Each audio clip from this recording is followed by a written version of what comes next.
I'm joined by David Curtin of the Heritage Party. David, how are you? I'm doing well, thank you, Carl. Very good to be here. Good, good.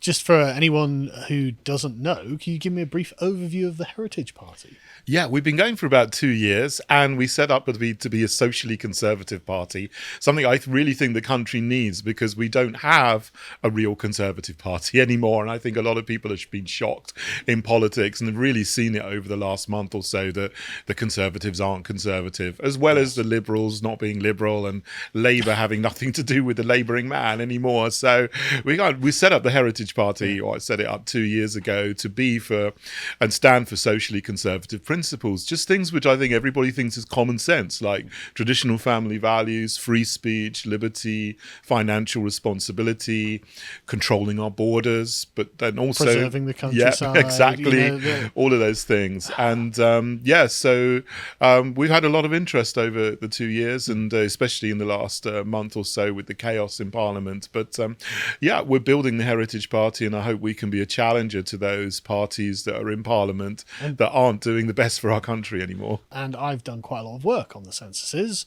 that we've had since the 60s about the population of England and Wales, and so we'll talk about that shortly. But before we begin, if you want to support us, you can go over to lotus.com and watch this latest hangout that I did with Callum. I wasn't able to persuade him that Bigfoot exists, but I am able to persuade him that there are in fact big cats in the UK. This is something of a census of the big cat population of the UK. Are you aware that there are actually big cats wandering around in England? I know there's garden cats. I didn't know there were really big cats. You mean like lions and cheetahs and lynxes? Pumas, leopards and jaguars, it seems. Really? Yeah. I hear stories about this from time to time, and you think, is this really made up, or is it someone who's just seen a big dog? Or I don't know. Not to spoil anything, but actually there's loads of evidence that this is going on. And a few people have actually been attacked by them. Okay, so that's it's just nasty. it doesn't make too much headlines for some reason. So anyway, if you want to know more, go and check that out. So let's begin with an article that I wrote about a year ago, I think this was, where in March, I'd just gone through all of the censuses since 1961 on the NOMIS database. The numbers on there aren't actually very well presented, but I'd crunched all the numbers. If you can go scroll down on this, I put them into a few charts just so you can see these. So this chart, this here, population of England and Wales, this is the total population in millions. And as you can see, the blue majority at the bottom is the native population, those who identify on the census as English or Welsh, as in white British, they call it. So there will be a small percentage of Scots in there as well. But for the sake of this argument, you can see that this has remained at roughly 45 million for decades now. Since about 1991 to 2011, it's been about 45 million English and Welsh. But as you can see, the red slope going up there from about, the 90s, in fact, it starts to get quite dramatic, doesn't it? And so we knew in 2011 that there were 10 or nearly 11 million people who didn't identify as English or Welsh living in England and Wales, which is a lot. And then the new census came out. And so if we go over to that, I wrote another article because this is a bugbear of mine. And I thought we'd just go through some of the statistics. I'll quote from the official census statements. They say 1 in 6 usual residents of England and Wales were born outside of the UK, an increase of 2.5 million since 2011, from 7.5 million to 10 million. So now they say that's 16.8%. And that is correct. That is people who are born elsewhere who live here, but that is also not taking into account people who are born here who are second or third generation residents who are from the parents of immigrants. And so this, of course, does not include the figures for Scotland or illegal immigrants in that. So, I mean, what do you make of that? That's a massive number, isn't it? Yeah, it's interesting you say that the data it's hard to actually delve into and find answers. I think that's deliberate because they must know that there is an easier way to present all this data if they wanted to. They could put it all together like you have. Why do they present it in such a way that someone like you or is interested has to look at multiple different spreadsheets and pull out numbers and then make up your own chart and your own table? They should be giving that to us in in an easy format, easy to find manner, so everybody can see what's going on. But I think this is political dynamite, which is why they hide it. And then it needs someone like you to come along and actually say, well, this is actually what's happening. Look at the trend here. Yeah. The number of foreign-born people in the country has gone up, not just as the headlines are in the papers over the last 10 years, but over the last 40 or 50 years, it's gone from like 1 million up to 10 million, which is not just a 33% increase, but it's a 900% increase, if you like, over the last 40 years. It's mad. And the interesting thing, the previous figures when I was showing, what they don't actually reveal, if you go into all into the depth of the ethnic breakdown, half of those are Irish as well. So, like in 1961, there were 1.4 million foreigners living in England, but half of those were Irish. So actually, really, like if you consider Irish foreign to Britain, I mean, I suppose it's a different country, isn't it? But obviously, Northern Ireland is part of the UK. But I guess you're talking. It's had such an intrinsic relationship with Britain for the past few hundred years. It's hard to say. Well, they're foreigners. You can't really look at them. It was part of the United Kingdom up until 1937, wasn't it? So it's not really, culturally very, very close to us. Exactly, and that's the issue, isn't it? And so really, what you had is about 750,000 foreign, people who are culturally very different to us, living in England and Wales, and so that's a very small amount. And now it's obviously completely changed. So they noted that since 2011, the gross population has grown by 3.5 million. And so now they put it at 542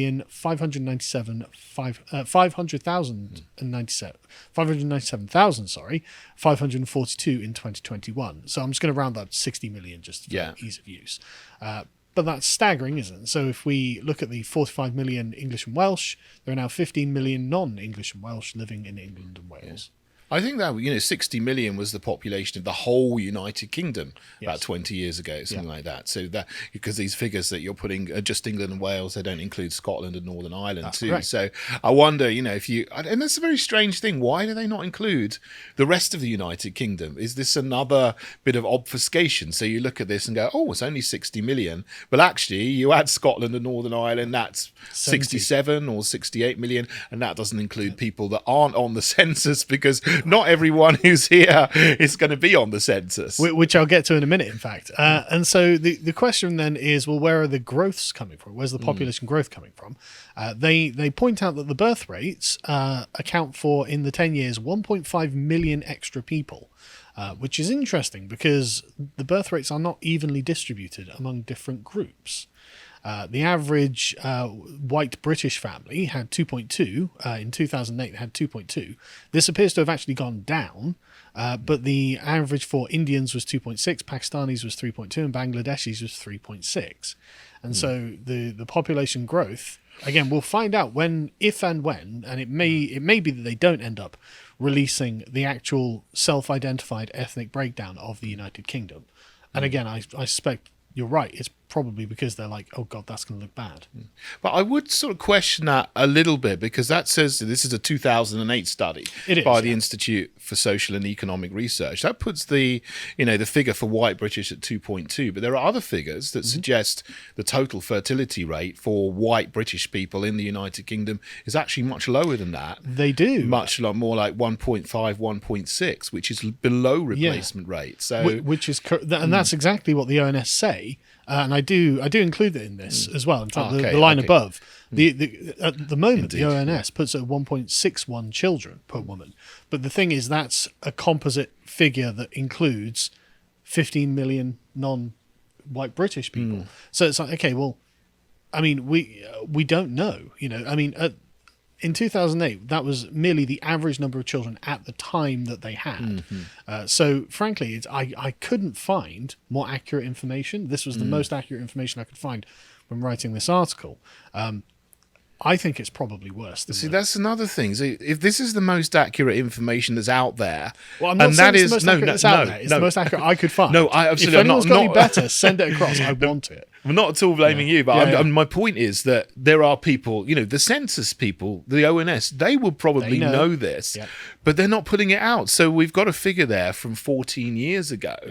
It must have changed since then. So why are we not easily presented with data on this figure that we can easily find out year by year? They must know it because they do have records of how many people were born each year, how many They people know exactly die each their year. names. They know what households they're living in. You had to fill out the census. It was a legal requirement. They know. You're right. They know. So why are they not presenting this data, which is something they would think if you're making a census, people will want to know, but they're not giving it to you. So this makes me and you, I imagine, very suspicious about, what they're presenting and what the political motivations are for them not presenting this kind of data in a manner which is easily accessible. And if it wasn't the Conservative Party, I might be slightly less suspicious. But because it's the Conservative Party, I'm very, very suspicious. I'd be suspicious of Labour as well. Oh, and the Lib Dems and the Greens as well. I would just assume malice on the part of Labour. Yes, indeed, yeah. If it was a party that didn't obviously hate the country, I'd presume incompetence. But no, I'm going to just not. No, I'm not giving them the benefit of the doubt. No, I don't think anyone should. No, they're just the same. Basically, I don't see any difference really politically between the taxes were lower under Labour. That's true. I know. Immigration was lower under Labour, actually. It is quite astounding, really, isn't it? That you talk about Tony Blair destroying the country, but actually it's this fake Conservative Party have done more damage over the last 13 years than Labour did over there. What I think it is that Tony Blair put the party on a certain path, and the Conservatives just continued on down that path. They could change at any time. They've just got not got the spine for it. But anyway, so this is forcing various places to admit that yes, the majority of the population growth is, of course, from immigration, which we knew. I mean, I assume you heard that last year the Conservative Party gave out over 1 million visas. Yeah, I heard that. Yeah, it's I don't know how that compares to 20 years ago, but I think far fewer. This is insane. Like 300,000 was sort of the beginning of Labour. It'd be 300,000 a year, which is a staggering number. Yeah, but the Conservatives, Tony Blair, I think the most his government gave out were 500,000 in 1 year, and that's again ridiculous numbers. But the Conservatives are like, yeah, well, why don't we just double that? Yeah. It's mad. That was pushing it 500,000. That was pushing it at the time. People weren't happy about that. It's crazy, that's why. And the worst thing about the Conservatives is, well, Labour, you expect it. You know they're going to ruin the country. They say that's what they're going to do. But it's totally true, yeah. They don't pretend to be any different. But the Conservatives, they pretend that they're going to look after the country, and they do far worse than Labour. Yeah. It's absolutely insane. You got to break that down as well, because some of them will be student visas, some of them will be work visas, low-skilled work visas, general work visas, seasonal visas. I'm fine with giving visas to people who are coming to the country to contribute, to start a business, to employ people, or to bring skills that we haven't got in this country, high-level skills. But we really don't need to be giving out visas for low-skilled work. There's enough British people in this country that can do entry-level jobs. There's enough foreign people in this country who can do the jobs. That's true as well.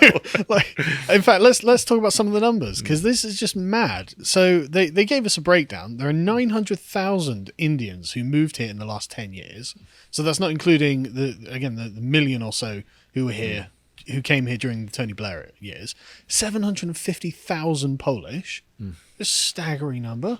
Doesn't Poland need those labourers? Could Poland not benefit from those workers? Maybe in India, where you've got 1.4 billion people, you're like, okay, well, you guys can go, But in Poland, do you have that problem? 600,000 Pakistanis, 500,000 Romanians. Remember when Nigel Farage in 2014 was like, 250,000 Romanians will come? Yeah, he was optimistic, wasn't he? 250,000, no, 500,000. Double that. Yeah. There's 300,000 Irish, which is not surprising. 250,000 Italians. Why? I'm not sure. That's a strange aberration in the figures. It's such a large number of Italians living here. 250,000 Bangladeshis, 250,000 Nigerians, 250,000 Germans. Brexit meant Brexit, damn it. And then 200,000 South That's- Africans. So there's some surprises in there, aren't there? Yeah. Italians and Germans. I Yeah. know. Romanians is not really much of a surprise No. because in the last decade, the decade before last, the 2000s, you could hear more Polish people around, but now you can visibly see and hear more Romanians around. We've got Romanian shops that have sprung up in the town centre. It's like brilliant.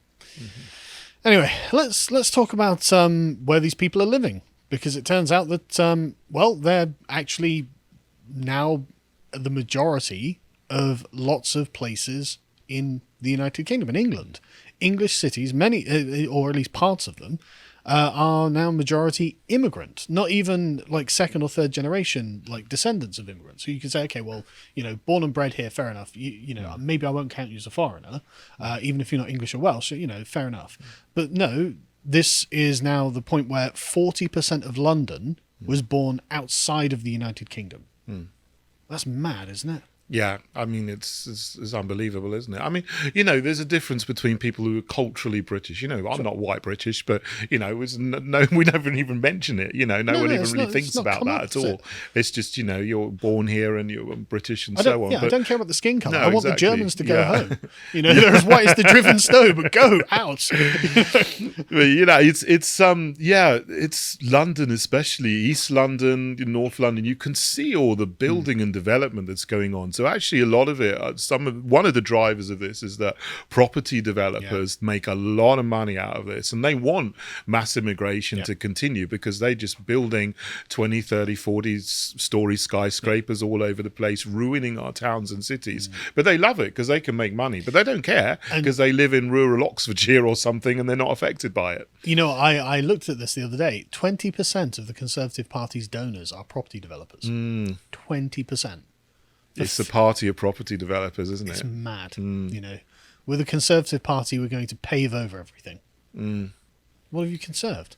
But anyways, so getting back to this, this is fascinating. So, like, areas of London that are, again, if it was like second or third generation, like children of immigrants and stuff, I'd be like, okay, fair enough, that makes sense. But instead, in places like Brent, 56.1% are foreign born. Wow.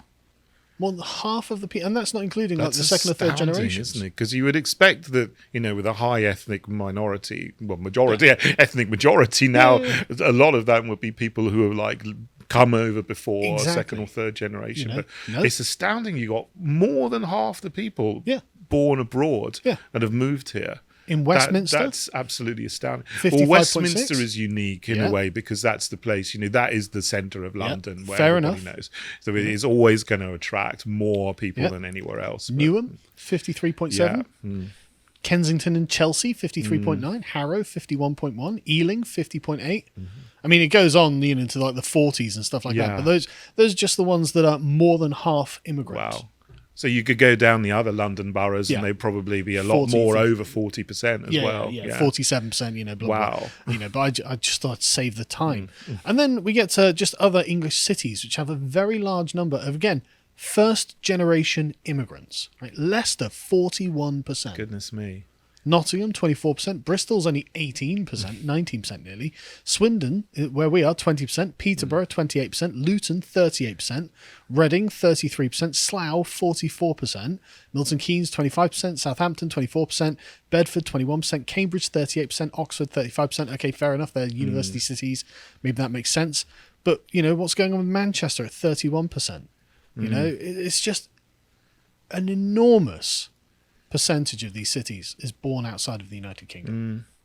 Like you say, there are a lot of students, and one of the things that they've been doing with these 1.1 million visas given out is a huge number are given to foreign students. A quarter of them are given students, which is way more than we had 10 or 20 years ago. So, but again, universities love that because they're making lots of money, and they've become places which are just there to make money for their vice chancellors and so on with huge salaries these days, rather than centres of excellence. And it's like, these things and these people are involved in bringing mass immigration to the country just for the purposes of profit.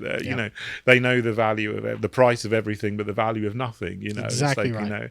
We want our universities to be centres of academic excellence, which contribute to the culture and society, I'd not like them to just serve the British money people. pits. Yeah. Yeah, that'd be nice. You know, if they weren't like, yeah, but we can get loads of money out of foreign students. Like, yeah, I don't care.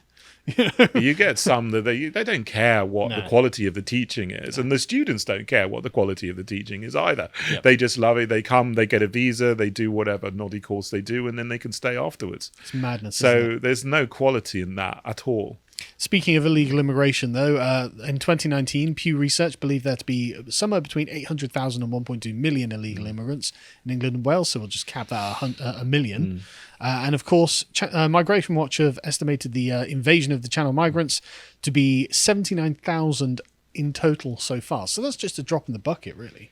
Yeah, we see that, and it's shocking because you see the boats coming across the channel, visible. But it's tiny. Yeah, like you say, you know, compared to 1.1 million visas in 1 year, and you know this research, you know, about 1 million from Pew Research. I mean, I question that is accurate. I think there's probably a lot more. I mean, remember when we came out of the EU? Sort of, we didn't do it properly. Obviously, that's our whole other issue. But they were giving these what are they called? Settled status to EU citizens, and they said, well, that's going to be 3 million approximately, and actually there were 5 million they gave out. So there's an extra 2 million right there that the government didn't know about, and you know, where's that in the figures? I don't know. So there's all, and that's just the ones that we know about now that are here legally. Do you remember in 2011 that Tesco estimated there were 80 million people living in England and Wales? I remember that. In Britain, because they were like, well, we're feeding them. You know, we know how much food they're taking, and and it makes you wonder, doesn't it? You know, you just don't know. But they would really know. The people that really would know, supermarkets, but also water companies and wastewater companies. Yeah. They would know exactly how many are here because, you know, people use about the same amount of water. Yeah. You try to do a freedom of information request on them. Oh, no, it's not in the public interest. We're not, you know. Oh, really? Well, they won't tell you. I don't think people have tried. Speaking of Brexit, the effect of Brexit on immigration has been very small. Before Brexit, the pre-Brexit migration levels from the EU were nearly 200,000 a year. And so the net migration has gone down by 100,000. So we're still getting 100,000 Europeans net in a year, which is why we've got 500,000 Romanians, 250,000 Italians, 250,000 Germans. I think there's 200,000 French as well, but they didn't quite make that list. Right. And it's just like, I thought we did have Brexit to get away from you people. I've got nothing against them. I lived in Germany for 8 years. Yeah, I lived in Germany too. It's a really lovely country to live in. It is, and they're all lovely people. But the problem is just the numbers, really. Absolutely. This is the problem. Yeah. And, you know, jokes aside, banter aside, it's just one of those things where it's like, there has to be some sort of control. There has to be some sort of control. But they cap this off by saying, look, we might not have any further information about the ethnic breakdown of the United Kingdom in the future. They say, we're changing the way we produce population and migration statistics to include all available data for the census. And so they're discontinuing our population of the UK by country of birth and nationality series. That's just... Why? They can do it. They know exactly how many people are here by nationality. Why not tell everybody? I mean, this is, again, keeping us in the dark, isn't it? This why wouldn't you want shocking. Us to know? Yeah, why exactly? This makes me very, very suspicious. I'm sure it would make everyone suspicious. Why were they not telling us? The cover that they've given for this is they've got this migrant worker scan, which is linked to the pay-as-you-earn real-time information, and they think there's an underlying data issue with the MWS system, and so they're not going to bother. It's like, fix your data issue then. You're the Office for Statistics. Surely they can fix a little data issue that they've got. That's their job. So let's have a look at some of the consequences of this immigration. Here's one BBC reporter, we can go to the next one, who just tweeted out today or yesterday. In fact, Kent's council leaders say that secondary schools in Canterbury and Ashford currently have no Year 7 and Year 9 places for local children due to the unexpected and therefore unplanned arrivals of refugee children disproportionately placed by the Home Office in these two areas. You say this is a BBC reporter. Simon Jones is a BBC reporter. It's not. So, this is not the kind of thing you'd expect the BBC to report, but it must be really serious. You'll for them notice to how actually he reported it on Twitter. and not on the BBC. Right. He's only got 20,000 followers on Twitter. The Guardian decided. I mean, there's been very middling coverage of this. They give the basic data that I've given, and they say the more detailed figures illustrating the changes in ethnicity, gender identity, religion, and language in the education of the people of England and Wales are due to be released later this year, along with data in health and other things. So hopefully we do get the full ethnic breakdown at the end of this month. Is the estimate, but who knows? I mean, at any point they could just tell us no. The BBC put a positive spin on all of this, so like, yeah, and if you scroll down on this, John, just about halfway down the article, you can see they go through all of the data that we've just been through. Keep going down, and then keep going. There we go. Oh, it's less deprivation though. Oh, it's positive, isn't it? Oh, there's less that's deprivation. Lovely. I don't know how they work that out. Well, they define it by people being having an adult unemployed or long-term sick and not a full-time student, no one with 5 or more GCSE passes and no full-time students, and anyone with very bad health or long-term health problems, or living in overcrowded accommodation and without central heating. Seems a little bit inconsistent with what they say most of the rest of the time, because they're always telling us how there's more deprivation, especially among, black people or ethnic minority people. But here they're saying there's less deprivation. Yeah, so the two things don't really tie up. Actually, they can pick and choose their figures and spin whatever narrative they like. I normally, 10 years ago, when I used to walk through the town centre, I'd bump into people I knew all the time. I'd be like, all right, mate, how's it going? I actually, the other day, bumped into a friend of mine walking through town, and he was just like, mate, I don't even know where I am.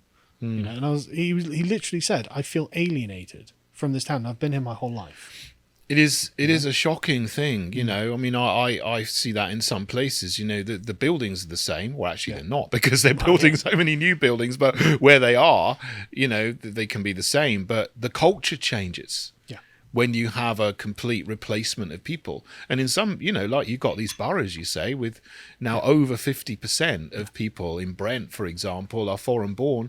That is a replacement. Yeah. And the way there are people like, oh, but what if the city expands or something like that? So yeah, but London can't expand. When you're in an inner part of London, you've got no room for expansion. Brent is a small area which is bounded by everything else. Exactly. You can't. So, the only way it's doing is going up. Yeah.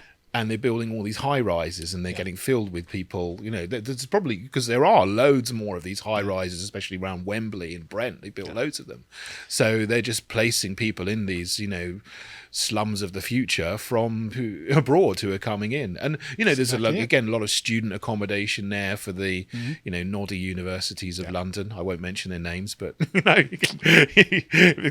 universities that do gender studies and things like this. So there's loads of student accommodation there, so which is what you get in some of the other cities you mentioned earlier. But they're going up, and the skyline is changing, the topography is changing, the culture is changing, because the people are changing. It's like, when you change what the place looks like and you change the people, you're just creating a whole new thing. It's a whole new world. It's a whole new state. It's this is transformation. And you get people talk about, we want to transform London, we want to transform the country, reset, renew, reshape. I don't want any of that stuff. I'm happy with my country. Yes, it is. Or as it was 20 or 30 years ago. Yeah. I was genuinely attached to it. It was very lovely. Yeah, it was. Yeah, it was. And that's the thing, like you say, the buildings change. Well, in Swindon, actually, the buildings haven't really changed. And so they are all the same buildings, just with, just an amalgamation of people from all around the world now just sitting around. And it's like, who are you people and where have you come from? Why are you here? How did you end up in Swindon, of all places? Anyway, let's move on. So Chris Snowdon, the Telegraph report, the head of lifestyle economics at the Institute for Economic Affairs, responded to the figures by saying they are not a massive surprise. And so, well, no, I suppose if we're letting in 1 million immigrants a year, it's not a massive surprise that these numbers add up. Everyone knew that once access was granted, that people would come in very large numbers. It was bound to happen. Well, yeah, but we always complained and it was never stopped. A lot of people don't understand that England is a more desirable place to live than many countries in Europe. Well, that's not going to last for very long, is it? I mean, at the rate things are going. Well, with what's happened over the last 2 years, it really isn't anymore, is it? I don't know. I mean, there's still some really wonderful things about our country, but it's been hollowed out and battered about by, Tory Labour, and the governments we've got. I mean, so it's general erosion, isn't it? We're really being, treated harshly in this country. So, but we still give really great welfare packages to people who come across the channel. It is desirable for people, because they get rewarded if they make it across the channel. I'm frankly against social welfare these days because I have to pay for it. I don't get to claim it. I don't like that. The Times reported that Alp Mehmet, the chairman of Migration Watch UK, called the foreign-born figure of 10 million astonishing. He said, the high and uncontrolled level of immigration has meant young people struggling to get on the housing ladder, worsening strains on the NHS and irrevocable loss of green space. All true. Yeah. But I'm sick of the Labour narrative. Oh, the NHS is underfunded. It's like, no, it's overburdened. Mm-hmm. There's never been a cut to the NHS budget. There's just been increase, but it's not keeping up with demand. And they also say, the Times frame this, they're like, well, businesses who have been losing billions due to labour shortages want more immigration. Labour shortages? How on earth can they say they got a labour shortage when actually there you've got it right there in the figures? Yeah. You've got another 3.5 million people. It's mad, isn't it? Yeah. The Guardian had the same opinion. Just let them all in and give them all visas. What are you talking about? Britain needs immigrants. It needs high skills to sustain health, science and technological industries. However cruel the theft of India's trained doctors and Nigeria's nurses. All right, so this is the new colonialisation. This is the Guardian, the left-wing paper, saying, "Oh, we should be pilfering Africa and India's resources." India doesn't need those doctors. We need those doctors. They've become like far right. Yeah, exactly. It's a really imperial perspective, but it's also a totally false narrative. I mean, like if we go to the next one, the unemployment rate in 2022 is 3.5%. Like that suggests a very, very engaged workforce. That's massive. And even for 16 to 24-year-olds, it's only 9%. Right. So almost 91% of young people are employed. And 96.5% of... thing is, what you have there on that curve, when it started to go down, it was in Cameron's time, it was like 2012, he put in this ridiculous rule that school leavers... had to stay in school from 16 to 18. So before then, you could leave school at 16. And a lot of people did and got entry-level jobs. Yeah. Now they've said, you need to stay in school until you're 18. You can't just go and get a job in a supermarket like you used to be able to do. And then, obviously, with Tony Blair's plan of getting more people staying in university up to 21, 22, that's actually taken 2 or 3 million young people out of the workforce. Yeah. Because you got people who would have gone into work at 16 and now they're staying in education for 2, 3, 4, 5 years. And it's ridiculous for them because they don't learn anything in university if they're not cut out for it, if they're not cut out for the academic pathway. There are so many people with degrees in things they don't need. Absolutely. It would be much better for them to get 5 years of experience in the job, learning, maturing, and actually earning a wage. And then they go through, they might actually step into lower management when they're 21, rather than stepping out of university with a head full of Marxism. Wow. If you appreciated that segment from the podcast of the Lotus Eaters, you can go to lotuseaters.com to get access to all the premium content we have on the site, such as the premium articles, this one on the re-emergence of the leftist totalitarianism, and an audio track for silver and gold tiers, of course. If you'd like to find out what else we're putting out, you can follow us on Getter at lotuseaters_com on Getter. Thank you and goodbye.